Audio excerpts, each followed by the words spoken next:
आज जो हम लोग बात करेंगे वह प्राचीन भारतीय इतिहास के स्रोतों की बात करेंगे। What are the sources of Indian history. भारतीय इतिहास के साथ बहुत छेड़छाड़ हुई है, ये बताने की कोई आवश्यकता नहीं है, ये आप सब लोग जानते हैं। ये छेड़छाड़ इसीलिए हो पाई है क्योंकि हम लोगों ने कभी भी अपने साहित्य को, अपने इतिहास को समझने का प्रयत्न नहीं किया।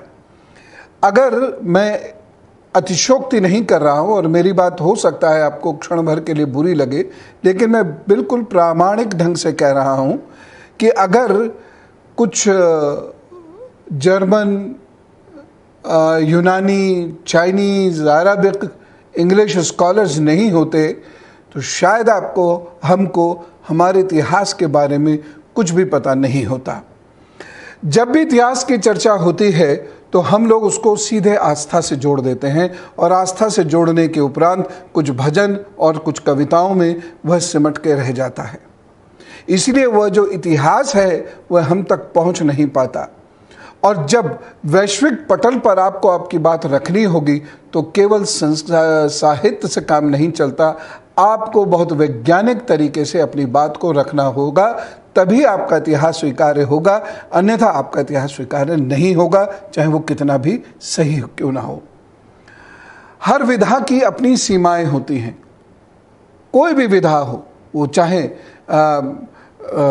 कविता हो, चाहे वो ज्योतिष हो, चाहे वो मेडिकल साइंस हो, चाहे वो एस्ट्रोनॉमी हो, फिजिक्स, मैथ्स, केमिस्ट्री हो, कोई भी लिटरेचर हो, उसकी अपनी एक सीमा होती है, और उस सीमा के भीतर ही वो अपनी बात को कह सकता है। इतिहास की अपनी अलग प्रकार से व्याख्या होती है, इसलिए वो बाकियों से मदद तो ले सकता है, लेकिन इतिहास की व्याख्या इतिहास परक ही होनी चाहिए, अन्यथा वह इतिहास डिसवेडिंग इतिहास होगा जो अभी तक हुआ है। जब ये धरती प्रारंभ हुई थी, मैंने इसके बारे में पिछली बार चर्चा की थी, आपसे बहुत डिटेल से चर्चा की थी कि धरती का उदय कब हुआ है और किस तरीके से भारतीय सनातन संस्कृति उस धरती के उदय से जुड़ी हुई है। तो जब धरती का उदय होता है, और इसमें हम जिस जियोलॉजिस्ट कहें या साइंटिस्ट कहें या एंथ्रोपोलॉजिस्ट कहें, एक नाम है अल्फ्रेड वेगनर। अल्फ्रेड वेगनर की ये थ्योरी अभी तक सबसे ज़्यादा एक्सेप्टेबल है, और उसके अनुसार पेंजिया का सिद्धांत है, यानी जब सारा भूखंड एक जगह है और उसके चारों तरफ एक सागर है जिसे पेंथालसा कहते हैं, तो एक जगह सारा भूखंड है और समस्त ओर एक सागर है, इस सागर का नाम पेंथालसा है। उसके बाद टेक्टोनिक मोशंस होते हैं और वह धरती टूटती चली जाती है, महाद्वीपों में बंटती चली जाती है, यानी अब सागर बीच में आने लगा है। तो इस पेंजिया के दो हिस्से होते हैं, एक उत्तरी हिस्सा, एक दक्षिणी हिस्सा। लॉरेशिया जो आज का समझ लीजिए नॉर्थ अमेरिका है, आज का यूरोप है या एशिया है, ये लॉरेशिया उस वक्त कहलाता था, और जो दक्षिणी हिस्सा इसका था उसको गोंडवाना लैंड कहते थे। भारत उस दृष्टि से गोंडवाना लैंड का हिस्सा है, और ये केवल एक टेक्टोनिक प्लेट पर ठहरा हुआ है जहां ये और अफ्रीका एक साथ हैं। ये इतना बड़ा कंफ्यूजन है, इसी की वजह से लोगों ने एक नैरेटिव सेट करने की कोशिश करी कि भारत में जो भी इंटेलेक्चुअल कम्युनिटी है, या भारत में जो भी गोरी चमड़ी वाले लोग हैं, या भारत में जो भी ऐसे लोग हैं जिन्होंने शासन किया, ये सब बाहर के हैं, और इसी का आधार लेकर एक आर्यन इन्वेजन थ्योरी गढ़ी गई। लेकिन आर्यन इन्वेजन थ्योरी यदि वेगनर की थ्योरी के हिसाब से देखा जाए तो एक समय ऐसा था जब भारत और अफ्रीका साथ थे। अब कौन किसका हिस्सा था ये नहीं कह सकते हम, क्योंकि ये साथ थे। और आज भी यदि आप पूरी दुनिया को देखते हैं तो पूरी दुनिया का जो विखंडन और संलयन होता है अगर, तो ये एक साथ है, ये अलग हुआ, और फिर यदि आप इसे जोड़ने की कोशिश करेंगे तो ये खांचों में है, ये पुनः वैसे ही फिट हो जाएगा। तो ये जो आर्यन इन्वेजन थ्योरी है, जिसकी मैं बहुत बहुत गहराई से चर्चा करूंगा, अभी नहीं करूंगा, मैं अभी आपको एक हिंट दे रहा हूं क्योंकि मैं सोर्सेस ऑफ इंडियन हिस्ट्री की बात कर रहा हूं। तो ये जो हिस्सा है, ये हमारा हिस्सा अफ्रीका से अलग हुआ और हम तिब्बत की तरफ, जो त्रिविष्टप प्रदेश है, इधर बढ़ना शुरू हो गए, जो आज का तिब्बत है। और अब तो तिब्बत चीन की वजह से बहुत लाइमलाइट में है, लेह लद्दाख बहुत लाइमलाइट में है, इसके बारे में सब जानते ही हैं। तो हम इधर बढ़ने शुरू हुए, और इस वक्त का जो इतिहास है ये बहुत गहराई से समझिएगा। इस वक्त के इतिहास में बहुत ऊंची संरचनाएं हिमालय की नहीं हैं, और जब आप इसको समझेंगे तब आपकी समझ में आएंगे शिव, तब आपकी समझ में आएंगे विष्णु जी, तब आपकी समझ में आएंगी माँ दुर्गा, तब आपकी समझ में आएंगे ब्रह्मा। ठीक है, तो कोई भी चीज वो इतिहास की दृष्टि से देखना पड़ेगा, तब जाकर आप वो नैरेटिव सेट कर सकते हैं। नहीं तो हम गप्पी लोग कहलाए जाएंगे, हम माइथोलॉजिस्ट लोग कहलाए जाएंगे। और आजकल जो कुछ अंग्रेजी दां हैं, एक बहुत बड़े माइथोलॉजिस्ट भी हैं जो ये तो सिद्ध करने पर आमादा हैं, पूरी जान लगा दी है उन्होंने कि भारत केवल इस सेट ऑफ मिस्ट्रीज है, इससे ज़्यादा कुछ नहीं। इस सेट ऑफ माइथोलॉजी है भारतीय इतिहास, इससे ज़्यादा कुछ नहीं है। और ऐसे बहुत सारे इस प्रकार की थ्योरी की बहुत सारी संतानें इधर उधर घूम रही हैं, और वो जगह जगह जाकर अपनी बातें रख रही हैं। लेकिन हम जो जान रहे हैं सच्चाई क्या है, हम अपनी बात को नहीं रख पा रहे, क्योंकि हमें मालूम ही नहीं है, कभी जानने की कोशिश नहीं करी।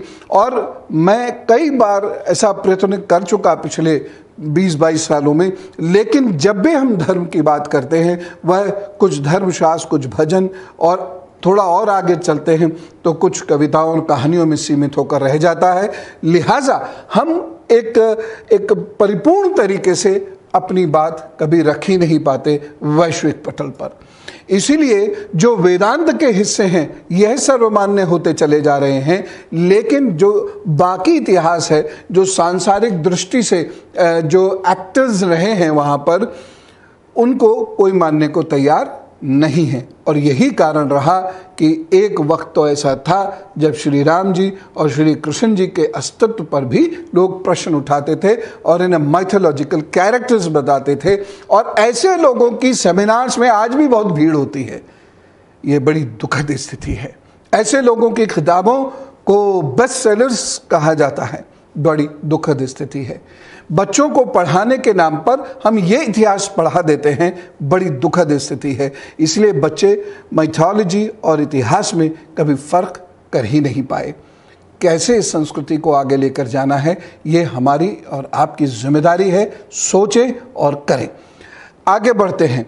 इतिहास का जो अर्थ है इतिहास, जो जैसा है वैसा वर्णन किया गया है। लेकिन ये ऐसा होता है क्या? हिस्ट्री जो वर्ड आता है, हेरोडिटस, जिसको फादर ऑफ हिस्ट्री कहते हैं, हेरोडिटस की एक बुक है हिस्टोरिका, उससे ये वर्ड प्रचलित हुआ हिस्ट्री। 5th AD के आसपास की ये बात है। तो इतिहास यानी जैसा है वैसा वर्णन कर दिया, लेकिन ऐसा हुआ नहीं।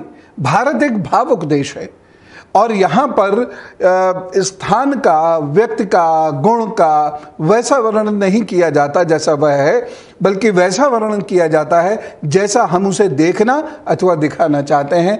अब चाहे उसमें कितने भी तोड़ मरोड़ हमें करना पड़ जाए, लेकिन हम वह दिखाकर रहेंगे। और इसी वजह से बहुत सारे ऐसे ग्रंथ लिखे गए जो मूलतः कहानियां हैं, लेकिन हमको ऐसा लगने लगा कि यही सच्चाई है, यही इतिहास है, लेकिन हम उसे सिद्ध नहीं कर पाते। इससे एक सोशल कॉन्फ्लिक्ट डेवलप होता है। तो इन दोनों के क्षेत्र जो हैं, जो साहित्य सृजन का क्षेत्र है, इसको और जो इतिहास का क्षेत्र है इसको अलग रखकर चलना आवश्यक है। अब इतिहास क्यों पढ़ें, ये एक बहुत महत्वपूर्ण बात है। देखिए, आप कौन हैं जब तक ये नहीं आप जानेंगे तब तक आपको अपने में विश्वास नहीं होगा। इस दृष्टि से इतिहास पढ़ना बेहद आवश्यक है। इसके अलावा कुछ एक छोटी छोटी बातें भी हैं, वो ये है कि हम जिस जगह पर रहते हैं ये जिज्ञासा होनी चाहिए वो स्थान क्या है। हम जिस कुल परिवार वंश के हैं हमें ये जिज्ञासा होनी चाहिए कि वह कुल परिवार वंश क्या है। तो इस दृष्टि से भी इतिहास पढ़ना चाहिए। और आज की जो सिचुएशन खड़ी हो गई है देश के सामने, तो इस वक्त देश की अस्मिता और उसके गौरव की रक्षा के लिए इतिहास पढ़ना चाहिए। हम बहुत शोर मचा दे अगर 100 लोग मिलकर और सिद्ध कर दे कि ये जो गिलास है ये गिलास नहीं है, ये आपको पता नहीं ये पहाड़ है, हो सकता है कि कोई उसको सुन के चुप रह जाए या मुस्कुरा दे या हंस दे, लेकिन ये बहुत समय तक पहाड़ है सिद्ध नहीं रख पाएंगे। अल्टीमेटली इस पर क्वेश्चन लगेगा और ये गिलास आएगा। तो इस वक्त जो हमारी नौजवान पीढ़ी है, ये हमें एक बहुत बड़ा मौका मिला है। दुनिया में सबसे ज़्यादा नौजवान पीढ़ी वाला देश भारत है और इस पीढ़ी के पास बहुत सारी सूचनाएं भी हैं, इस पीढ़ी के पास स्कूल्स हैं, इस पीढ़ी के पास बहुत सारे ऐसे माध्यम हैं जहाँ से ये ज्ञान प्राप्त कर सकती है। इसीलिए मैं बार बार ये के बच्चों से कहता हूँ, फैलो, बढ़ो और आगे बढ़ो और ऐसे लोगों को अपने साथ जोड़ते चले जाओ जिनमें वो विवेक हो, वो बुद्धि हो और वो गहराई हो, वह देश प्रेम हो कि वह इतिहास को पढ़ें और पुख्ता तरीके से उन लोगों के सामने रखें जिन्होंने इतिहास को कुछ चक्रों में फंसा दिया है। इसलिए भी आपको इतिहास पढ़ना पड़ेगा। एक चीज़ मैं और आपसे कहना चाहता हूँ, इतिहास का जब लेखन होता है तो इतिहास ये परिभाषा है, ये नाम बड़ा अच्छा लगता है, सुनने में भी बहुत अच्छा लगता है कि as I saw I explained, लेकिन ऐसा होता नहीं है। मनुष्य कभी शरारतवश, कभी भावावेशवश वो नहीं लिखता जो उसे लिखना चाहिए। जैसा वो देखता है, चाहे वो उसे सूट करता हो या सूट ना करता हो। और इसकी वजह से इतिहास लेखन में पूरी दुनिया में बहुत डिस्टॉर्शंस हुए।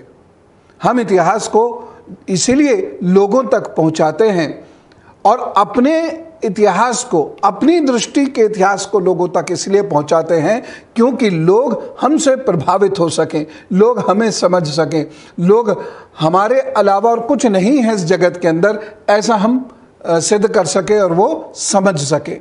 इसकी वजह से वह सत्ता में बने रह सकते हैं। अब समझिए कितनी गहरी बात है। इसीलिए इतिहास का अध्ययन करना हम सब लोगों के लिए बेहद आवश्यक है। जब हम इतिहास का लेखन करते हैं तो हमारी एक सोच बनती है।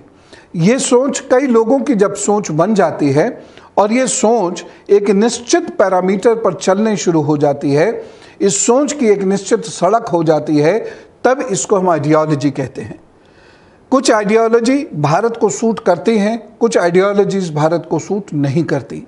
कुछ आइडियोलॉजीज ऐसी हैं जो भारत के हित की बात करती हैं और कुछ आइडियोलॉजीज ऐसी हैं जो भारत के हित की बात नहीं करती। प्रारंभ में अगर हम कुछ पाश्चात्य विल्किंसन आदि को देखें तो वो बड़े स्पष्ट रूप से कहते हैं, Indians have no sense of history. हमने अपने इतिहास को कभी लिखने की सोची ही नहीं, और सोचा तो इतिहास राजा परक था। सिर्फ राजा का महिमा मंडन करने को हम इतिहास लेखन कहते हैं। हम कुछ चमत्कारों की कथा कहानी सुनाने को इतिहास लेखन कहते हैं। इस दृष्टि से कुछ ग्रंथ हैं जो बहुत अलग हटे, लेकिन हमने जो इस दृष्टि से जो ग्रंथ अलग हटे, हमने उन ग्रंथों का अध्ययन नहीं किया क्योंकि उसमें हमें मजा नहीं आता, आनंद नहीं आता, मौज मस्ती नहीं है, क्योंकि वह इतिहास है। इतिहास रुष्क होता है। मौज मस्ती के ग्रंथ अलग हैं, वह आनंद कर देते हैं। तो इसको हमें बहुत ध्यान से समझने की आवश्यकता है। तो विचारधाराओं के कुचक्र में यह इतिहास फंसा और विंसेंट स्मिथ आदि स्कॉलर्स ने इस इतिहास को अपनी दृष्टि से रचना शुरू कर दिया। जैसे उदाहरण के लिए दास प्रथा की मैं बात करता हूं। सारी दुनिया में ये शोर मचा रखा है कुछ लोगों ने, यहाँ दास प्रथा थी, दास प्रथा थी, दास प्रथा थी, लेकिन मेगास्थनीज तो कहता है भारत के अंदर कोई दास प्रथा नहीं थी। तो ये जो डायकोटमी है ये विचारधाराओं की वजह से उत्पन्न हुई है। एक विचारधारा ऐसी है जो अब परिलक्षित हो रही है, पुष्पित हो रही है, पल्लवित हो रही है ना। वो विचारधारा जो कहीं दब चुकी थी कुछ 100 वर्षों से, वह विचारधारा रेनेसां के माध्यम से, पुनर्जागरण के माध्यम से फिर से उठ खड़ी हुई है। और यह वो विचारधारा है जो भारत परक है। वहीं दूसरी और एक विचारधारा है जो भारत परक नहीं है, भारत विरुद्ध है। यह विचारधारा भारत के साथ नहीं चलती, क्योंकि यह विचारधारा उन देशों से प्रभावित है जो भारत की तरक्की देख नहीं सकते, क्योंकि भारत की तरक्की से उनका अहित होगा। आप समझ रहे हैं? इसीलिए एक विचारधारा डेवलप की जाती है। इसमें बड़ी स्ट्रॉन्ग लाइकिंग और डिसलाइकिंग्स होती हैं। कुछ लोगों को हर जगह शोषण दिखाई देगा, कुछ लोगों को हर जगह प्रेम दिखाई देगा, लेकिन जो इतिहास का विद्यार्थी है वो उसको एज इट इज देखेगा। प्रेम है कहाँ, शोषण है कहाँ। कुछ लोग प्रेम को भी शोषण सिद्ध करने पर आमादा हैं आज भी, और ऐसे लोग ये क्यों करते हैं? सिर्फ सत्ता के लिए, सिर्फ पॉपुलैरिटी के लिए, सिर्फ पावर सेंटर बनने के लिए। उनको इस बात से कोई मतलब नहीं होगा कि समाज कहाँ जा रहा है। वह केवल एक ही, और ये बात बहुत क्विकली चेंज करेंगे। आज जब वो एक्स पार्टी में है तो एक्स पार्टी की आइडियोलॉजी से चलेंगे, कल को वो वाई पार्टी में आ गए तो वाई पार्टी की आइडियोलॉजी से चलेंगे। उनकी एक्चुअली कोई आइडियोलॉजी नहीं है सिवाय एक कि वह सत्ता में बने रहें। उनको भारत या भारतीय समाज से लेना देना नहीं है, सिवाय इसके कि वो यहाँ पैदा हुए और यहाँ की सत्ता में वह केंद्र में रहना चाहते हैं। इसलिए उनके आइडियोलॉजीज में बड़े फ्रीक्वेंट चेंजेस आप लगेंगे। वो इधर पार्टी से उधर पार्टी से, उधर पार्टी से उधर पार्टी से, ये स्टेटमेंट से वो स्टेटमेंट से ये देना शुरू करेंगे। ये विचारधाराओं का कुचक्र है जिसमें किसी भी देश का इतिहास फंसता है। जर्मन का भी इतिहास फंसा, अमेरिका का भी फंसा, इंग्लैंड का भी फंसा, रशिया का भी फंसा, भारत का तो बहुत ही ज़्यादा फंसा, क्योंकि भारत की स्ट्रेटेजिक लोकेशन इस तरीके की है कि भारत अगर उन्नति कर गया तो पूरे एशिया में बाकी देशों को सर उठाने का मौका नहीं मिलेगा, क्योंकि भारत के पास नेचुरल रिसोर्सेज बहुत हैं। भारत के बाद मैन वुमेन पावर बहुत ज़्यादा है। भारत के पास एक स्ट्रांग हिस्ट्री है, और स्ट्रांग हिस्ट्री में एक स्ट्रांग लिटरेचर है। भारतीय पढ़े ना, वो एक अलग बात है, लेकिन एक स्ट्रांग लिटरेचर होने की वजह से क्या होता है कि आपके पास सॉल्यूशंस हैं प्रॉब्लम की। मुझे मेरी जिंदगी के ज्यादातर सॉल्यूशन गुरु महाराज के सेंटेंसेस से मिल जाते हैं। गुरु महाराज जिन्होंने द्वैत वेदांत की बात की, गुरु जी जिन्होंने अद्वैत वेदांत की बात की, मुझे ज्यादातर प्रॉब्लम्स, चाहे वो एस्ट्रोफिजिक्स से रिलेटेड हो, चाहे मेरी श्वास क्रियाओं से रिलेटेड हो, चाहे वो सांसारिकता से रिलेटेड हो, चाहे मेरे और संसार के परिवार के संबंधों से संबंधित हो, रामायण महाभारत वेदांत इन सब में मिल जाती है। ये एक बहुत स्ट्रांग हमारे पास वेटेज है जिसका हमने कभी उपयोग ही नहीं किया, और इसीलिए हम स्ट्रेस्ड होते चले जा रहे हैं, तनावग्रस्त होते चले जा रहे हैं, और हैप्पीनेस इंडेक्स में नीचे गिरते चले जा रहे हैं। यह इम्पैक्ट होता है हिस्ट्री की स्टडी का। इसीलिए लोग नहीं चाहते कि भारत को कभी भी ये याद आए कि वह 4 लाख साल से 2 लाख साल के बीच में पुष्पित पल्लवित होना शुरू हो चुका था, क्योंकि इससे बाकी जो देश हैं इस दुनिया के जो ये कहते हैं हमारी किताब से ही दुनिया शुरू होती है, या हमारे पैगंबर से या हमारे सन ऑफ गॉड से दुनिया शुरू होती है, ऐसे में उन लोगों को एक बहुत बड़ा झटका लगेगा। वो नहीं चाहते कि दुनिया ये जाने कि भारत 2 लाख साल पहले से ही पुष्पित पल्लवित होना शुरू हो चुका था। और हम लोग जब शिव जी को पढ़ते हैं तो कभी भी इतिहास की दृष्टि से नहीं पढ़ते, वह तो बार बार एक घटना का उल्लेख कर रहे हैं जो लोमहर्षण ऋषि सूत जी, विदुर जी बारंबार उल्लेख कर रहे हैं, लेकिन हम उसको इसलिए नहीं पढ़ते, उसमें मजा नहीं आता। तीर्थ चलो भाई, वहां मजा आएगा। क्यों मजा आएगा? जलेबी आलू पूड़ी मिलती है। तो तीर्थ हम इसलिए नहीं जा रहे हैं कि वहां कोई संत मिलता है जिससे हम बैठकर कुछ सीखेंगे, बल्कि इसलिए जा रहे हैं कि वहाँ बढ़िया सा स्नान करने के बाद और वहाँ वहीं नुक्कड़ में जाकर आलू जलेबी खाएंगे। इसीलिए हम तीर्थ जा रहे हैं। अपने हृदयों को टटोलो बच्चों। बड़े जो कर रहे हैं वो मुझसे ज़्यादा ज्ञानी हैं, मैं उन्हें नहीं कुछ कह सकता, लेकिन आपको मैं निश्चित रूप से बता सकता हूँ, निवेदन आपसे कर सकता हूँ। इस देश को आगे आप बुद्धि से लेके जा सकते हैं, इस देश को आगे सही ज्ञान से लेके जा सकते हैं। आप ये सोचें कि डंडा तलवार और बंदूकों से इस देश को आगे ले जाएंगे तो दुनिया का कोई भी देश इससे आगे नहीं बढ़ा। इनोवेशंस ज़रूरी हैं, साइंस ज़रूरी है। कैसी साइंस? जिसमें आप अपने इतिहास को समाप्त नहीं करेंगे, उसको जीवित रखना है और उसको जीवित रखते हुए आधुनिक विज्ञान को साथ लेकर बढ़ना है। इसके लिए आपको बहुत साधना की आवश्यकता है। जो उच्च कोटि के साधक हैं, ऐसा नहीं है कि वो विज्ञान नहीं जानते, फिजिक्स केमिस्ट्री नहीं जानते। ये तो ज़बरदस्ती की चीज़ें उड़ाई जाती हैं, इसलिए उड़ाई जाती हैं कि आपके जो संत हैं, ऋषि हैं, ये डिमीन हो जाएं, क्योंकि सोर्सेज ऑफ हिस्ट्री हैं वो, और सोर्सेज ऑफ हिस्ट्री डिमीन हो जाएगा तो हिस्ट्री डिफीट हो जाएगी। समझ रहे ना कितनी गहरी और गूढ़ बात है, कितना गहरा और गूढ़ षड्यंत्र है।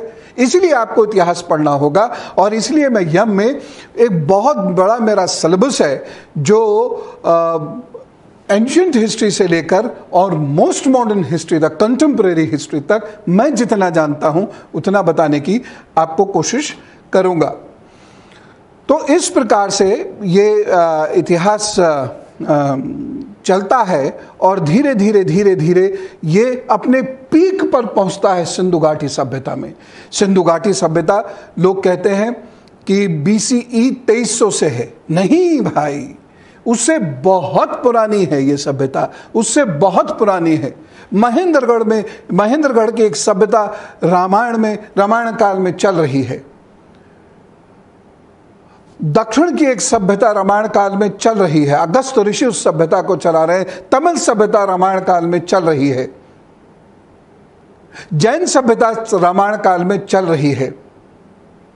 उससे बहुत पहले अफगानिस्तान सभ्यता, जो आज का अफगानिस्तान है, वह सभ्यता रामायण काल में चल रही है। कंधार आदि की सभ्यताएं, बामियान वगैरह, ये सारी सभ्यताएं चल रही हैं। कंधार आदि की सभ्यताएं महाभारत काल में हैं। गांधार से गांधारी सुना है ना आपने? शकहूण आदि सभ्यताएं हैं।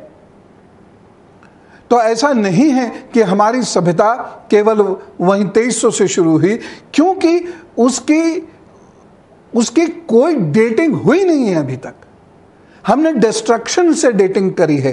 कंस्ट्रक्शन से डेटिंग होती है कि डिस्ट्रक्शन से डेटिंग होती है? मान लीजिए ये एक पेन टूटा फूटा मिलता है, तो मैं जो डेटिंग करूंगा वो इसका करूंगा कि ये 2020 में टूटा फूटा पेन मिला, इसलिए ये पेन 2020 का बना हुआ है। Does it carry any logic at all? जब ये पेन सोचा गया होगा, जब इस पेन का डिजाइन तैयार किया होगा, मतलब कितनी मेहनत लगी होगी इस पेन में, क्या होगा, कैसे होगा, इस सोच में कितना लंबा समय निकला होगा, फिर ये पेन बना होगा। तो हमें actually we should calculate from the idea of this pen, not from the demise of this pen, but from the idea of this pen. सभ्यताएं इतनी सरल थोड़ी होती हैं कि आप कुछ डेब्रीज से सभ्यताओं को क्रिएट करेंगे। सभ्यताएं होती हैं आइडियाज से। आइडिया ऑफ द सिविलाइजेशन, तो वो आइडिया ऑफ द सिविलाइजेशन क्या ऐसे ही आ जाता है? आइडिया ऑफ द सिविलाइजेशन तब आएगा जब मनुष्य के अंदर मस्तिष्क आ चुका होगा। और मैंने अपने पिछले लेक्चर में आपको बताया था, पुनः सुनिएगा उसे, कि मनुष्य में मस्तिष्क कब आया है, मनुष्य ने सोचना कब शुरू किया है। ये जो भी मैं बातें बता रहा हूं ये सब इंटरकनेक्टेड हैं, इसलिए सोने की जरूरत नहीं। आप में से बहुत सारे लोग मार रहे होंगे जबकि, और टहल रहे होंगे इधर उधर, सोने की जरूरत नहीं है। जिज्ञासु व्यक्ति को तो जिज्ञासा ही उसका परम धर्म है, जिज्ञासा की शांति उसका लक्ष्य है, वो नहीं सोएगा। तो आप गहराई से इस चीज को देखिए, जब मस्तिष्क आया वहां भारतीय सभ्यता प्रारंभ होती है। भारतीय सभ्यता कोई 2300-2500 साल पुरानी नहीं है, कहने दीजिए जो विंसेंट स्मिथ कह रहे हैं, ठीक है ना, कहने दीजिए विल्किंसन्स को। आगे इसमें बढ़ते हैं। तो जो हमारे गुण सूत्र मिलते हैं, जो हमारे जीनोम्स मिलते हैं, वो केरल की एक जगह में मिलते हैं, 70,000 से ज्यादा साल पुराने हैं। केरल में एक एक्सकेवेशन के दौरान हमें मानव के कुछ प्रमाण मिले थे जो 70,000 से ज्यादा पुराने हैं। और ये तो दक्षिण की बात बता रहा हूं, उत्तर में भी सभ्यता पल रही है। अब आप लगा लीजिए कि हम कितने पुराने हैं, और पुराने कोई ऐसे लाला लाला थोड़ी कर रहे थे, हम लगातार ग्रो कर रहे थे। मनुष्य सारी जिंदगी लाला लुलू थोड़ी करता है, ग्रो करता है। जेनेटिकली वो ग्रो करेगा ही करेगा, मनुष्य शरीर से भी बढ़ेगा, मन से भी बढ़ेगा, और उसकी जो टेम्पोरल एक्टिविटीज हैं उसमें भी बढ़ेगा। तो मनुष्य लगातार ग्रो कर रहा है। तो हम कब से ग्रो कर रहे हैं, इस बात को मैं प्रमाण से आपको बता रहा हूं, और केरल का उदाहरण दे रहा हूं कि वहां जो मनुष्य के प्रमाण मिले हैं 70,000 ईयर ओल्ड एविडेंसेस हैं। लेकिन इसका जिक्र भी आपको आसानी से मिलता नहीं होगा, या उसको खारिज कर देंगे। ऐसी कोई भी चीज जिससे कुछ लोगों में यह भय फैलता है कि भारत एक पुष्पित पल्लवित सभ्यता थी, ये स्टैब्लिश ना हो जाए, वो हर उस प्रमाण को खारिज कर देते हैं जिस प्रमाण से भारत ग्लोरीफाई होता है, और हर उस प्रमाण को उठा लेते हैं, चाहे वो हो ही ना। उस जैसे मैंने आपको बताया दास प्रथा, मैग्नेसिस कहता है कोई दास प्रथा मैंने तो नहीं देखी वहां पर, लेकिन हम ये सिद्ध करने पर आमादा हैं कि नहीं थी। तो क्योंकि जो यूनानी स्टाइल की दास प्रथा जो बहुत क्रूर है वो हमारे यहां नहीं थी, हमारे यहां वो ट्रांसफरेबल थी। और जब आप इस दृष्टि से पढ़ेंगे तो बहुत सारी चीजें जो स्मृति और संहिता पढ़ने में जो दृष्टि चाहिए होती है वो दृष्टि मिलेगी, और जो अभी दृष्टि बना दी गई है वो दृष्टि बदल जाएगी आपकी। इसीलिए ये सारी बातें छुपा ली जाती हैं कि दृष्टि बदल ना जाए, कॉन्फ्लिक्ट बना रहना चाहिए, क्योंकि बहुत सारे लोगों की रोटी दुकान कॉन्फ्लिक्ट से चलता है,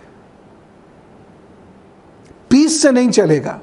किसी की निंदा करके किसी को हंसाना सेकंडों का काम है, लेकिन हंसी हास्य उत्पन्न करना इसके लिए बड़ा बुद्धिबल चाहिए, है ना।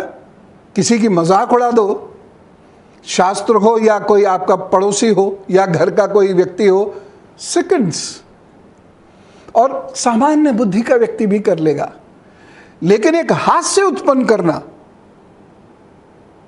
यह आसान बात नहीं है, इसके लिए चाहिए बुद्धिजीवी।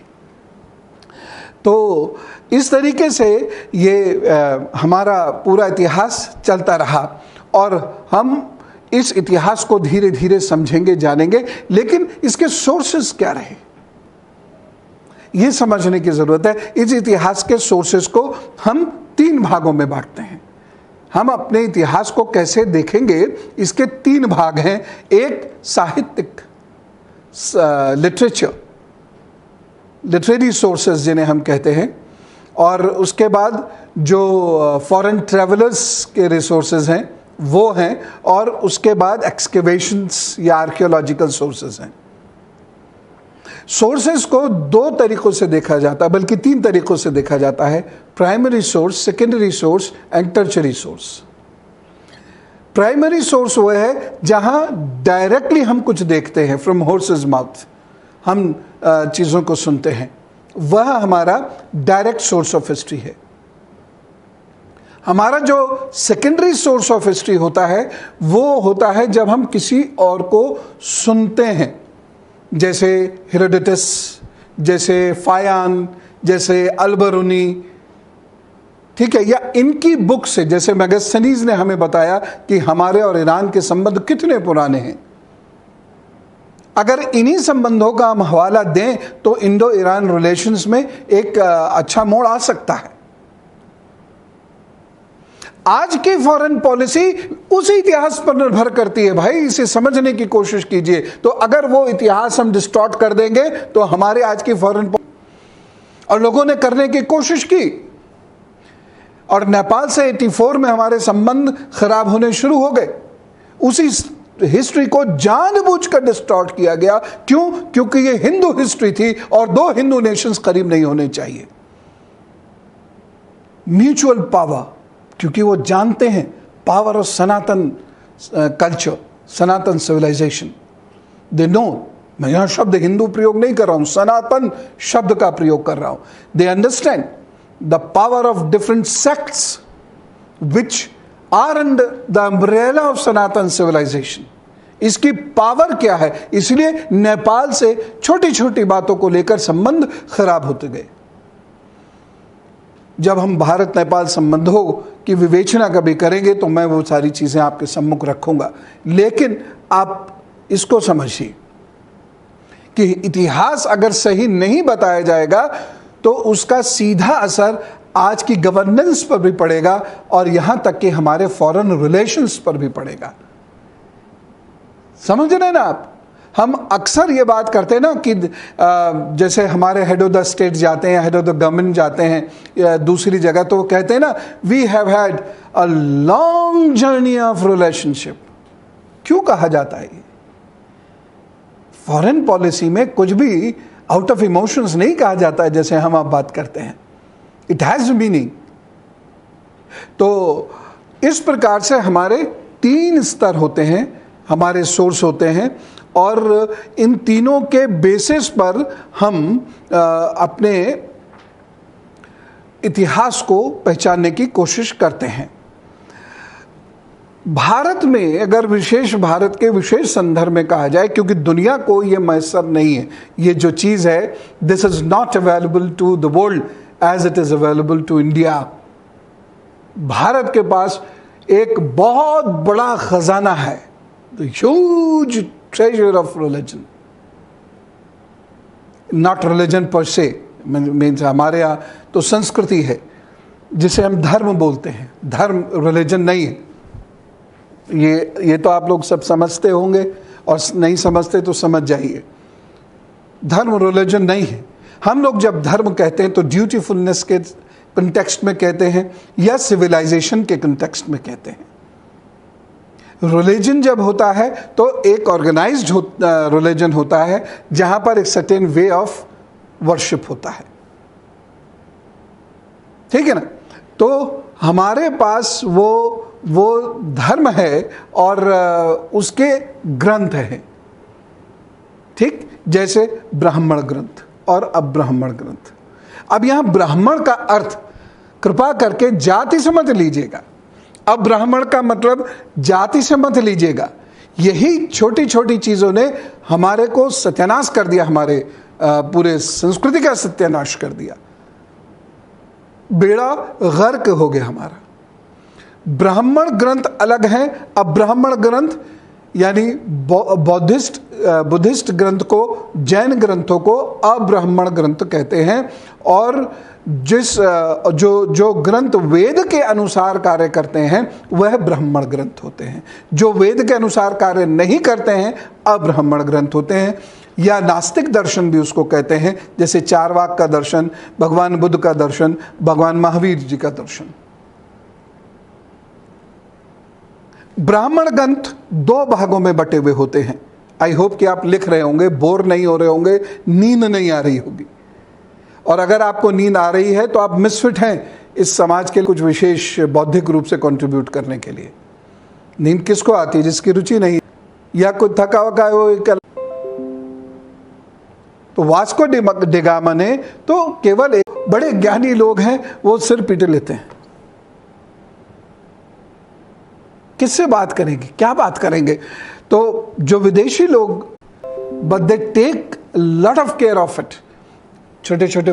तो हम लोग बात कर रहे हैं कि वेद हो गए, ब्राह्मण ग्रंथ हो गए, उपनिषद ग्रंथ हो गए। उपनिषद ग्रंथों में जिस प्रकार की चर्चाएं हैं, जिस प्रकार की विवेचनाएं हैं, इन विवेचनाओं में उस समय की आकाशीय स्थितियां भी दी हुई हैं। और अगर आप उन आकाशीय स्थितियों को समझते हैं तो फिर आप उस युग में पहुंच सकते हैं, उनकी डेटिंग कर सकते हैं। पूरी दुनिया में आकाशीय स्थिति को समझने की कोशिश होती है, लेकिन भारत में जब भी आकाशीय स्थिति की बात आती है तो लोग क्या कहते हैं? एस्ट्रोलॉजी। एस्ट्रोलॉजी में, एस्ट्रोनॉमी में, एस्ट्रोसाइंस में बहुत फर्क है। और ये सब एक दूसरे से जुड़े हुए हैं। तो अगर वो एस्ट्रोलॉजी है तो क्या बुराई है? उस चीज को समझने की कोशिश तो करें हम जब सुनामी आती है, सुनामी आने से पहले हमारे सिस्मोलॉजिस्ट्स जो हैं या जो हमारे समुद्र विज्ञानी हैं, वो लोग एक खास ट्रेंड को पकड़ने की कोशिश करके प्रेडिक्ट करते हैं, बट दैट इज एक्सेप्टेबल। और यदि हम कुछ लक्षण बताते हैं कि इन लक्षणों से, या ये लक्षण रामायण में या महाभारत में लिखे हुए हैं, इन लक्षणों के होने के बाद ये स्थिति बनती है, माइथोलॉजी। ये हालत है गुलामों की।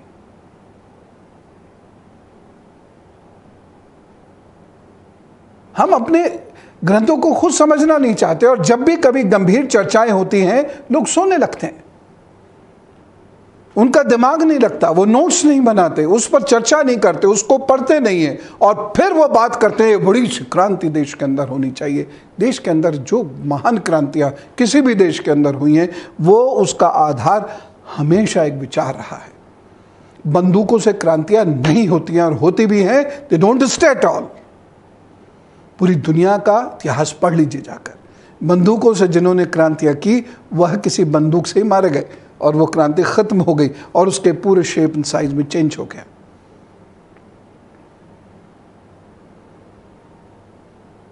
तो ये उपनिषद के बाद जो आता है, ये हमारे दो महत्वपूर्ण ग्रंथ आते हैं, रामायण और महाभारत। हमने इसे क्या कह दिया? महाकाव्य,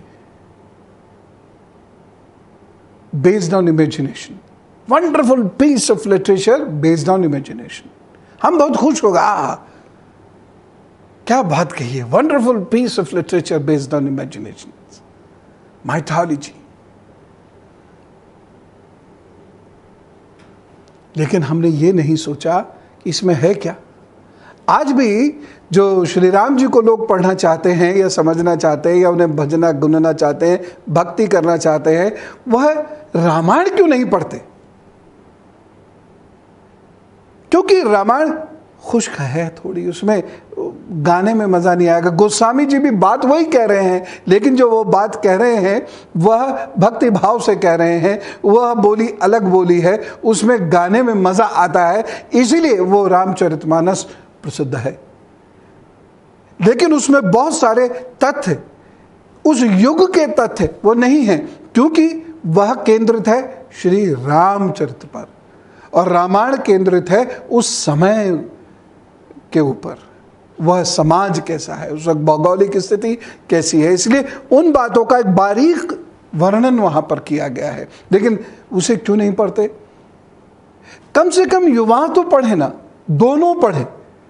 तो जब भाव और भक्ति जिस वक्त करनी है तो वह रामचरितमानस गाएं, और जब इतिहास और देश और राम जी को समझना हो तो रामायण पढ़ें। इसी तरीके से महाभारत, अब पूरी दुनिया आपसे क्या कहती है? महाभारत, अरे हिंदू तो लड़ाई के ग्रंथ हैं, ये तो सब लड़ते ही रहते हैं। मैं दावे से कहता हूं ऐसे व्यक्ति ने महाभारत देखे बिना इतना बड़ा झूठ बोला, लेकिन चूंकि वह झूठ बहुत सोफिस्टिकेटेड ढंग से बोला गया, because that lie was in English or probably was spoken by some Englishmen or the foreigners, hence we accepted it। और ये तो ग्रंथ पूरा युद्ध का ग्रंथ, हमें तो शांति का ग्रंथ चाहिए। महाभारत शांति का ग्रंथ है। महाभारत जरा पढ़िए, आप पेज पलट लीजिए, कृपा करके कुछ पेज पलट लीजिए। भारत की संस्कृति के रक्षक हो आप युवाओं, आप उसके पेजों को पलट लीजिए। बताइए, ये कुछ साल लगेंगे इसमें। हाँ, ये जरूर है कि ट्विटर फेसबुक पे एकदम प्रतिष्ठा नहीं मिलेगी आपको, जिसके चक्कर में आधा युवा पागल हुआ फिर रहा है। हम कुछ भी लिख रहे हैं, कहीं भी लिख रहे हैं, कैसी भी भाषा में लिख रहे हैं, और फिर संस्कृति की दुहाई दे रहे हैं। सोशल मीडिया पे जिस प्रकार की भाषाओं का इस्तेमाल किया जाता है, यह संस्कृति छोड़ दीजिए, सभ्यता की भी निशानी नहीं। And they speak for civilisation, culture. खैर छोड़िए, लेकिन रामायण और महाभारत इतिहास बताते हैं, ये इस युग का इतिहास बताते हैं। कभी ऐसे ही आप सोच के देखिएगा, एक ही व्यक्ति लिखते हैं श्रीमद् भागवत और वही लिखते हैं महाभारत। ऐसा क्यों? मूल में तो कृष्ण ही है ना दोनों के, तो फिर ऐसा क्यों? क्योंकि एक में वो इतिहास चर्चा करते हैं, यानी महाभारत संसार में लोगों को कैसे रहना, चलना, फिरना, बैठना, मुंह धोना, साफ रहना और खाना चाहिए, ये तक महाभारत का विषय है।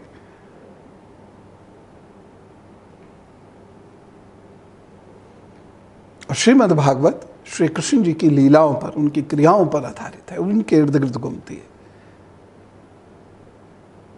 इसीलिए आप लोगों का कर्तव्य बनता है रामायण और महाभारत इतिहास की दृष्टि से पढ़नी होंगी, और ये हमारा सोर्स ऑफ हिस्ट्री है।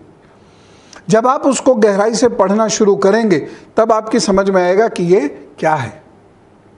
ये एक सामान्य महाकाव्य नहीं है, पूरा इतिहास समझा रहा है। इसके बाद आता है 108 पुराण। वो 108 पुराण जो है, वो उसमें उन पुराणों में महर्षि वेदव्यास का एक बहुत बड़ा कंट्रीब्यूशन है, और उसके बाद उग्रश्रवा ऋषि का बहुत बड़ा उसमें कंट्रीब्यूशन है। लोमहर्षण ऋषि जी का उसमें बहुत बड़ा कंट्रीब्यूशन है। इन पुराणों की रचना हुई, और पुराणों की रचना भी इतिहास की दृष्टि से देखिए, सारे पुराण एक व्यक्ति ने एक समय में नहीं लिखे हैं, और इतनी गंभीर छेड़छाड़ की गई इसीलिए इतिहास से कि पुराणों में पेज तक बदले गए। पुराणों का विषय वस्तु बदल दी गई। कुछ पुराण तो ऐसे हैं जिसमें ऋषि बदल जाते हैं, यानी कहने वाला व्यक्ति ही बदल जाता है, शैली ही बदल जाती है। और यह छेड़छाड़ क्यों की गई है? कहीं लेश मात्र भी आप अपनी संस्कृति पर विश्वास ना कर बैठे। और वो सही हुए, वो निकल गए, उन्होंने जो सोचा था वैसा उन्होंने करके दिखा दिया। भविष्य पुराण में अकबर की खूब चर्चा है, महाराणा प्रताप की क्यों नहीं है?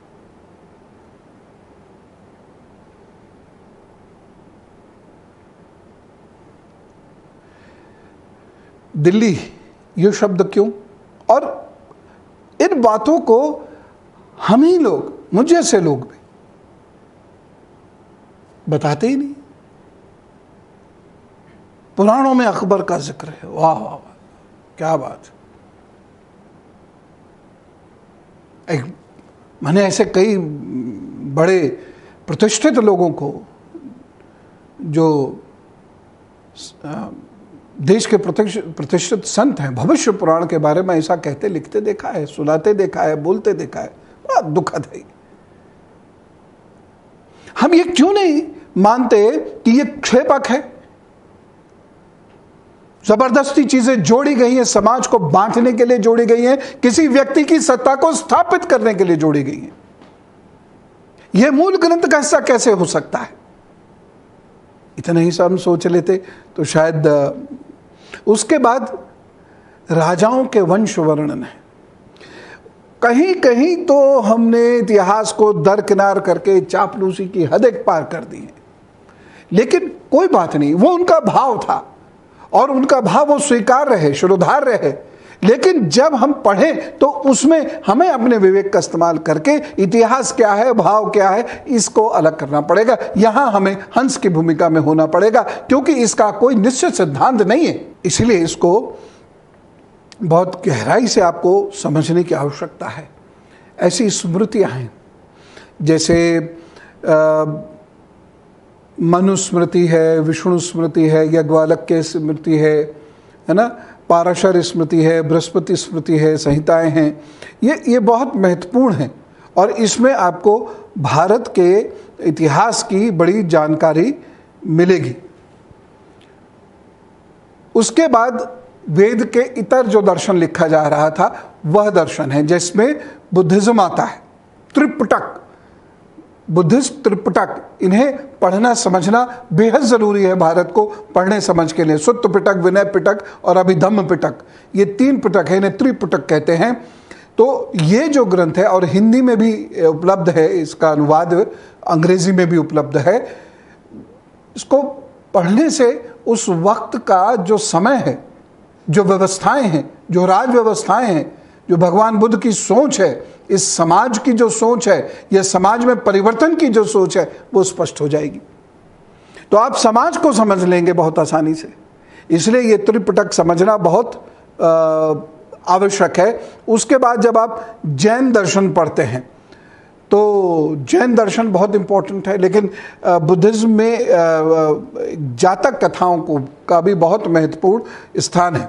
ये 550 के लगभग जातक कथाएं हैं और इसका बहुत महत्वपूर्ण स्थान है। इसमें भी उस समाज की चीज़ों को आप निकाल सकते हैं, लेकिन खुद निकालना पड़ेगा। ABCD ये जो पढ़ाने के हम टीचर्स हम लोग सब आदि हो चुके हैं ना, इससे काम नहीं चलता, इससे बुद्धि का विकास नहीं होता।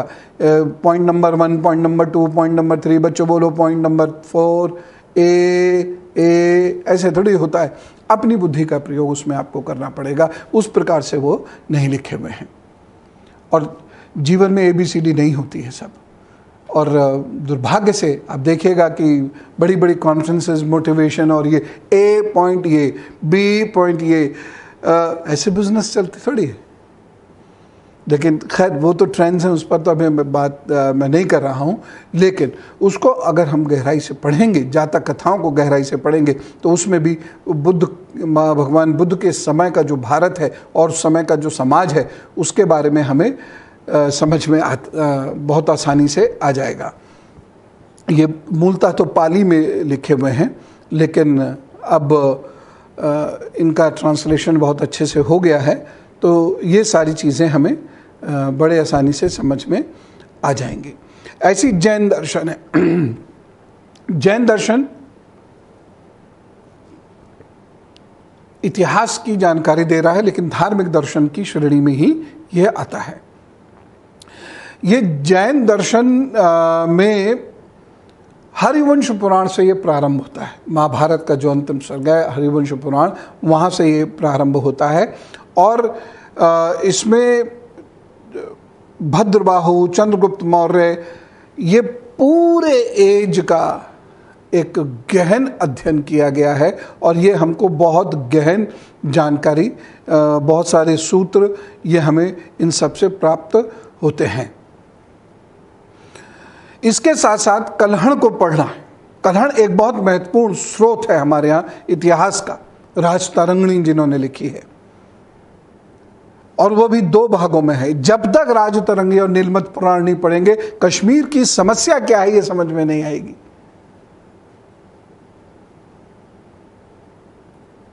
मध्यकाल का जब मैं भारत क्या था ये पढ़ाऊंगा आपको, बताऊंगा आपको, तब आपकी समझ में आएगी कश्मीर की जो आधुनिक समस्या है इसकी रूट्स वहां है।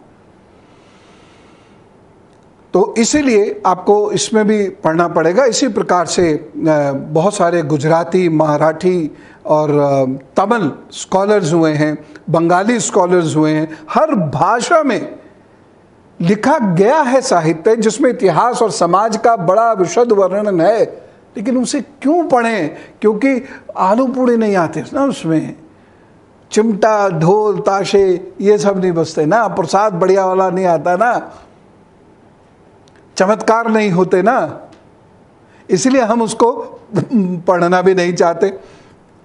कौटिल्य का अर्थशास्त्र पढ़े बिना क्या आप 320 बीसी से का जो भारत है या उसके बाद तक का जो भारत है, इसे पढ़ सकते, समझ सकते हैं? और जब तक आप वो नहीं समझेंगे भारत की ग्लोरी क्या थी, पढ़ सकते हैं। इसीलिए लोगों ने हमको बेवकूफ़ बना दिया। सिकंदर पुरु का युद्ध हुआ, पुरु को बांध के सिकंदर के सामने ले जाया गया। जब वो हार गया, सिकंदर ने ये पूछा तुम्हारे साथ कैसा व्यवहार किया जाए? पुरु ने कहा जैसे एक राजा दूसरे राजा के साथ करता है। इस पर फिल्में बन गई, गाने आ गए। उन गानों ने हमें इतिहास सिखाया। वो राइमिंग्स हैं, वो हिस्ट्री नहीं है। उनको सुनने में एक अलग प्रकार का आनंद है, वो भी लेना चाहिए। मैं उसको मना थोड़ी कर, अमान्य है, लेकिन इतिहास नहीं है। इतिहास को इतिहास की दृष्टि से पढ़ेंगे, भूगोल को भूगोल की दृष्टि से पढ़ेंगे ना।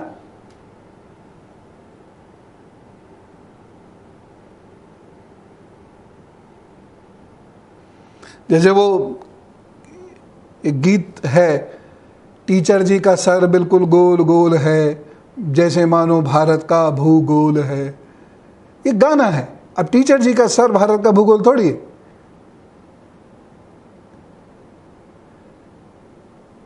तो इस प्रकार से हमें इन सब चीज़ों को बहुत गहराई से समझना पड़ेगा। जो भी मैंने आपको ये सोर्सेज दिए हैं, पाणिनि, पतंजलि, काश हम पाणिनि और पतंजलि को पढ़ते तो योग को योगा नहीं कभी कहते, और योग को हम ढंग से समझने की कोशिश करते।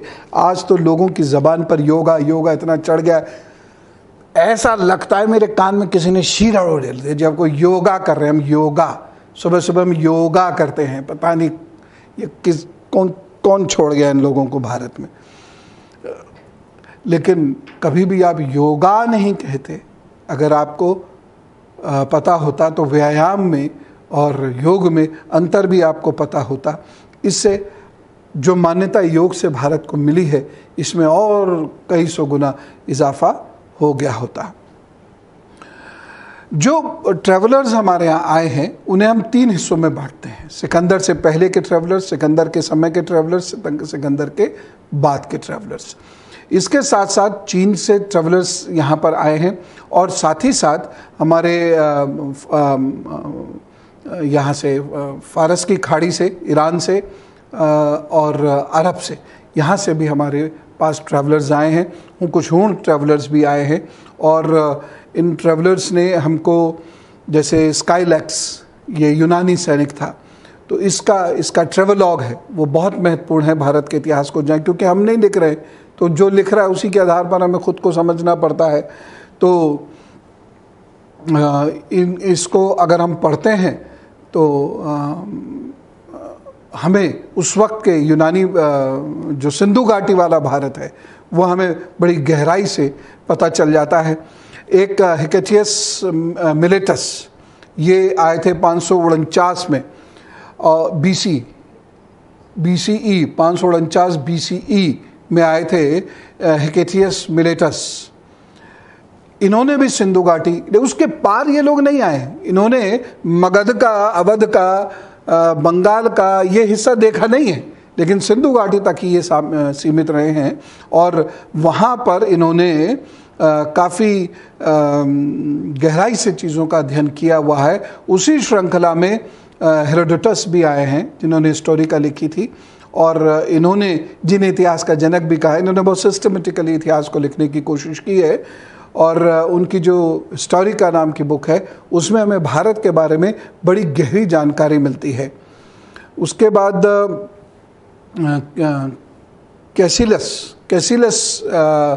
कैसियस भी भारत आए हैं। ये डॉक्टर थे और यहाँ से इन्होंने मेडिसिन्स में काफ़ी जानकारी हासिल की और उसे बाहर ले गए, फिर वो यूनानी दवा बन के हमारे पास वापस आ गई।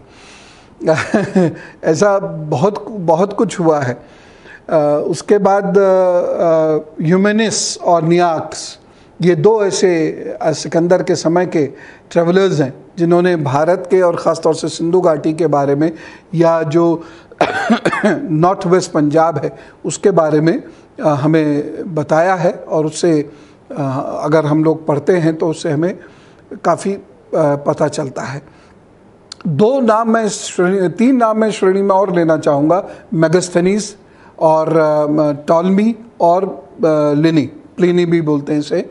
ये तीन बहुत इम्पॉर्टेंट हैं। इन्होंने हमें हमारे ज्योग्राफी के बारे में और उस वक्त का जो समाज था उसके बारे में काफ़ी बताया। इसमें जस्टिन नाम भी आप लिख सकते हैं। तो मेगास्थनीज हो गए, प्लिनी हो गए, हेरोडोटस हो गए, जस्टिन हो गए, टॉलमी ने ज्योग्राफी पर बहुत काम किया है। तो ये वो हमारे सोर्सेज हैं। सेल्यूकस को कौन भूल सकता है। चंद्रगुप्त मौर्य जी के समय का जो भी वृहद विशद वर्णन मिलता है, ये सेल्यूकस जो बेसिकली एम्बेसडर थे यूनान के, उन्होंने जो भारत के बारे में लिखा है, और अगर आप उसे पढ़ लें तो मतलब मैं क्या बताऊँ, मुँह से खड़ी ना हो जाए तो बात है। ऐसा भारत है उस वक्त। लेकिन हमने ही अपने भारत की केयर नहीं करी और सिमट के यहाँ आके रह गए। डायमेकस को पढ़ना बहुत ज़रूरी है। ये सीरिया से आया था डायमेकस, और जो एक अरबिक परसेप्शन है भारत के बारे में वो डायमेकस ने दिया है। तो डायमेकस को समझना बहुत बहुत ज़रूरी है। और इन लोगों के बाद फिर बीच बीच में लोग आते रहे। अल-बरूनी बहुत महत्वपूर्ण आया उसके बाद। अल-बरूनी ने बहुत लिखा, और शुमाशीन को मैं इसमें ज़रूर इंक्लूड करना चाहूँगा। भारत के नामों पर उसने एक बड़ा अच्छा तबसरा दिया है शुमाशीन ने, और ये फर्स्ट एडी में आए हैं शुमाशीन के अलावा ह्वेंसांग के बारे में आप सब लोग जानते ही हैं। फायान के बारे में आप सब लोग जानते ही हैं, और फायान की तो बुक अवेलेबल भी है। उस बुक का आप उसे पढ़ सकते हैं। 629-630 में ह्वेंसांग आया था। तो ह्वेंसांग ने उस समय के भारत में जब हर्षवर्धन सम्राट था उसका क्या वर्णन किया, रोंगटे खड़े हो जाएंगे, गर्व होगा। यही गर्व ना हो हमको हमारे भारत पर, यही तो लोग चाहते हैं। तो 16 साल वो भारत में रहे और लगातार भारत को घूमते रहे और भारत को देखा, और भारत के मठ मंदिरों का जो विशद वर्णन और उनकी उपयोगिता का जो वर्णन किया है वो पढ़ने लायक है। तो सामाजिक व्यवस्था भी बहुत कुछ उसी से समझ में आती है। 673 में इत्सिंग आए, वो उन्होंने बहुत बड़ा कार्य हमारे यहाँ किया। और उसके बाद कुछ तिब्बत ऑथर्स भी आए जैसे लामा तारानाथ, उन्होंने भारत की संस्कृति के ऊपर बहुत कुछ लिखा है।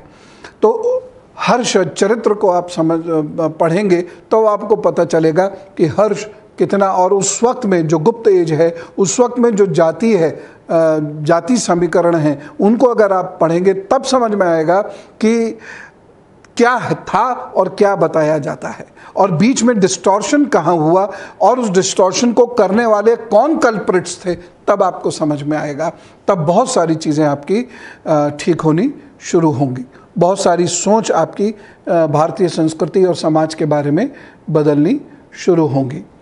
अशोक के समय के इंस्क्रिप्शंस जो हमारा अनदर सोर्स ऑफ हिस्ट्री होता है, जिसमें हम कॉइन्स की बात करते हैं, जिसमें अभिलेखों की बात करते हैं, कुछ दस्तावेज़ों की बात करते हैं, जैसे औरंगज़ेब, अकबर, इन सब के दस्तावेज मैसर हैं, तो अभिलेख लिखे हुए हैं। लेकिन भारत में बहुत सारे अभिलेख ब्रह्मी और खरोष्टी में लिखे हुए जो अभी हम डिकोड नहीं कर पाए हैं। तो अशोक के जो अभिलेख हैं उसमें उसमें जो अभी तक डिकोड हुए हैं, या अशोक से जो हमें अभी तक ज्ञान मिलता है अशोक के समय से, वो भारत को समझने के लिए बहुत आवश्यक है। तो ये मैंने एक ओवरव्यू दिया है। यद्यपि बहुत सारी बातें अभी इसमें रहती हैं, मुद्राओं की बातें अभी रहती हैं कि मुद्राओं से हम चीज़ों को कैसे पहचानते थे, और उसके बाद दारा शिकोह का वर्णन करना बहुत ज़रूरी है। उसने भारत के इतिहास को सामने रखा, उसने उपनिषदों को सामने रखा, और शायद इसीलिए वो मारा भी गया। उसके बाद जो हमारे जो विल्किंसन है, ये बहुत महत्वपूर्ण व्यक्ति हैं, इन्हें समझना बहुत आवश्यक है। और विल्किंसन है, मैक्स मुलर है, इन्होंने विंसेंट ए स्मिथ है, इन्होंने भारत के इतिहास पर बहुत काम किया है, संस्कृति पर काम किया है, यह काम बिगाड़ा है। इस पर एक बहुत बड़ी डिबेट हम लोग करेंगे अगले सत्र में। तो आज मैं अपनी बात को यहीं रोकता हूँ, और अगर कोई एक आध महत्वपूर्ण प्रश्न होगा मैं लूँगा। अधिक प्रश्न अभी नहीं लूँगा, नहीं तो धीरे धीरे आगे आप नहीं जाएंगे और वहीं रुक जाएंगे। इसलिए पहले हम एक बार चीज़ों को समझने की कोशिश करा करेंगे, तब थोड़े से प्रश्न लेंगे। बाकी तो मैं जो बोल रहा हूँ उसमें आपको बहुत सारे प्रश्न मिल जाएंगे। निधि शाह जी पूछती हैं, जैन धर्मों के साथ भी छेड़छाड़ हुई? सबके साथ हुआ, सबके साथ हुआ है। किसने कहाँ क्या कैसे किया है अभी तो नहीं कह सकते, लेकिन हर जगह प्रक्षिप्त और क्षेपक आपको देखने को मिलेगा। शिवांग श्रीवास्तव जी, गुरुजी, I have tried to study continental drift theory. It identifies collision of Indian subcontinent with Eurasia 3.5 crore years, while prevalence of Homo sapiens is accepted to be since 3 lakh years. So is there sufficient basis to prove human existence 3.5 crore years ago? Human per se, they don't exist. ठीक है ना, वो 65 lakh years before से वो existence शुरू होता है। लेकिन ह्यूमन से पहले की जो प्रजातियां हैं जिनसे सेपियंस या होमो सेपियंस निकले हैं, नियंडरथल आदि रेसेस ग्रो करके पहुंची हैं, इवॉल्व होकर पहुंची हैं, उनका इंसेप्शन हो गया था। लेकिन इस फॉर्म में तो लगभग 65 लाख ईयर्स बिफोर ही हम देखते हैं। भारत में भी, अफ्रीका में भी, इटली में भी केवमेन आ गए थे, वो अपना उनमें ब्रेन आ गया था। लेकिन उससे पहले जो मैंने पिछले लेक्चर को आप सुन लीजिएगा, मैंने उसमें ये सारी चीज़ें बहुत डिटेल से बताई हैं। शालिनी सिंह जी पूछते हैं, महाभारत में आर्य लोग थे। आई वॉन्ट टू नो कि जो आज की जनरेशन है वो आर्य ही है या कुछ और। अभी इस पर डिबेट करेंगे, अभी इस पर डिस्कशन करेंगे। I will take this class on Aryan invasion theory, तब उस पर आप पूछिएगा ये प्रश्न। रुचि सिंह, जैसे सिंधु सभ्यता के अवशेष मिले वैसे पूरे भारत में क्यों नहीं मिली? मिली तो है Perhaps you have mistyped it. जैसे सिंधु घाटी के अवशेष मिले हैं वैसे और जगह भी मिले हैं। हमें ऐसे अवशेष बड़ौत मेरठ के पास मिले हैं, हस्तिनापुर में मिले हैं, इंद्रप्रस्थ में मिले हैं, मथुरा के पास मिले हैं, बिहार में जो आज का बिहार है यहाँ मिले हैं, और बल्कि बिहार का तो कनेक्शन सीधा बलूचिस्तान से जुड़ता है, तो वो मिले हैं, कई जगहों पर मिले हैं। लेकिन सिंधु घाटी एक्चुअली बहुत बड़ा प्लेन था और सिंधु घाटी में बहुत सारी नदियाँ थीं, इसलिए जो प्रारंभिक सभ्यता हुई है शुरू, वो वहीं से हुई है। इसलिए उसमें अवशेष ज़्यादा मिले हैं और ज़्यादा ऑर्गेनाइज्ड तरीके से मिले हैं। ऋतु सैनी जी, महाभारत सीरियल में विदुर स्वयं को दासी पुत्र कहते, तब दास प्रथा थी? यदि हाँ तो किस रूप में थी? मेगास्थनीज ने जो दास प्रथा का है वो दास का अर्थ अलग है, ठीक है ना। और हम जो दास, जैसे हम कहते हैं ना भगवान तेरे दास हैं, तो जो घर का कार्य करने वाले लोग थे, ठीक है ना, एंसिलरी यूनिट जिसे कहते हैं, उन लोगों को भी, अभी जिनको आप नौकर कह देते हैं, नौकर शब्द ठीक नहीं है, सेवक शब्द है, तो इन्हीं सेवकों को दास कहा जाता था। तो गुलाम के में और दास में बहुत अंतर रहा। दास की चलती थी बाकायदा, दास की सुनी जाती थी बाकायदा, दास बहुत सारे निर्णय भी ले लेते थे, लेकिन जो ये गुलाम थे, जो पकड़े गए सिपाही लोग थे, इनका से नहीं था। तो वो जो प्रथा है जिसके बारे में हम कहते हैं कि जिसमें बहुत मलाइन किया जाता था दासों को, सेवकों को, उस प्रथा के को निगेट करते हैं मेगास्थनीज। शान गर्जी, 2 different primary sources, example letters by someone of an incident can tell different views of how to know the truth। ये कोई प्रिंसिपल नहीं है how to know the truth, there is no one principle, letters are there and you have to interpret the letters in the light of what had happened। इतिहास में यहाँ से शुरुआत नहीं हो सकती कभी, अगर ये है तो ये यहाँ भी आना, यहाँ भी देखना, ये भी देखना, ये तो बहुत लंबी चेन होती है, आप उस चेन को तोड़कर एकदम शुरुआत नहीं कर सकते। जैसे भगवान श्री कृष्ण के बैकुंठ धाम जाने के बाद सीधे बुद्ध जी के बारे में पढ़ते हैं, बीच का पूरा इतिहास गायब है। उसके बाद मोहम्मद बिन तुगलक के आने के बाद सीधा 1000 शताब्दी का पढ़ते हैं, बीच के 250 साल, पौने 300 साल क्या हुआ, ये पूरा समय गायब है। तो ये कड़ियाँ टूट गई, तो उन टूटी हुई कड़ियों को जोड़ने के लिए बहुत मेहनत करनी पड़ेगी, लेकिन जब तक नहीं जुड़ेंगी उनके आधार पर आप कोई डिसीजंस नहीं दे सकते। तो ये इंटरप्रिटेशन होता है, जो इंटरप्रिटेशन व्यक्ति अपने विवेक के अनुसार देखता है, और वो विवेक के अनुसार देखने के लिए ज़रूरी है कि वो पूरे एक चेन्ड तरीके से इतिहास का अध्ययन करे। केवल एक स्थान विशेष से शुरू करके वो उस लेटर को नहीं समझ सकेगा। सिंपली सिमन, Guruji Ram Ram, where can we get flawless and original text from nowhere? In no country of the world, flawless text is available. This is impossible because history depends upon the explanations. So if you read more and more, if you try to understand more and more, if you gain some experience, then only you can understand whether this is original or this is not. I can provide you with some of the principles, for that you will have to wait. But gradually, when you get to know about those principles, you will start understanding which is right, which may not be. Sandeep Tiwari ji, Ramayan में अयोध्या कांड के 108वें सर्ग में जाबाली और बुद्ध के नास्तिक दर्शन का उल्लेख है, क्या ये बाद में जोड़ा गया? बिल्कुल, दोनों में बहुत अंतर है। बुद्ध काल में या भगवान बुद्ध के आगे के काल में बहुत सारे ऐसे राइटर्स आए, बहुत सारे ऐसे लोग आए जिन्होंने अपनी सुविधा के अनुसार, उसको हम बुद्ध दर्शन नहीं कह सकते, अपनी सुविधा के अनुसार एक संस्कृति विशेष को हराने के लिए, एक सत्ता विशेष को स्थापित करने के लिए बहुत सारी चीज़ें उसमें जोड़ दी और ऐसा कन्फ्यूजन पैदा करने की कोशिश की गई। इसके बारे में मैक्समिलर विंसेंट स्मिथ ने भी आगे जाकर बात की है।